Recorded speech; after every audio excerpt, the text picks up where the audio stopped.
যে কে স্বৈরাচার আর কে গণতন্ত্রী সেইটা আমার শিক্ষা জীবনের যতটুকু আলো পেয়েছি সেই আলো দিয়ে উপলব্ধি করেছি।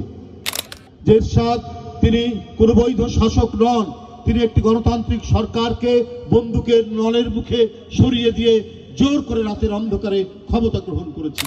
এরশাদের সামরিক শাসন বিরোধী আন্দোলনে শামিল হয়েছে, তাই অনেক স্মৃতি এই বিশ্ববিদ্যালয়।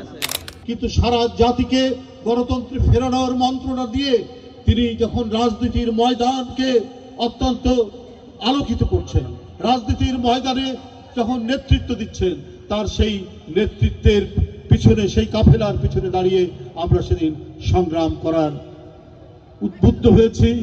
বৃহস্পতিবার 28 নভেম্বর রাজশাহী বিশ্ববিদ্যালয়ের শহীদ বুদ্ধিজীবী চত্বরে জাতীয় বিপ্লব ও সংহতি দিবস উপলক্ষে শহীদ জিয়াউর রহমানকে নিয়ে রচনা প্রতিযোগিতার আয়োজনে প্রধান অতিথির বক্তব্য দেন অ্যাডভোকেট রুহুল কবির রিজভী এবং জাতীয় বিপ্লব ও সংহতি দিবসে মহানায়ক জিয়াউর রহমান বইয়ের মোড়ক উন্মোচন করেন তিনি।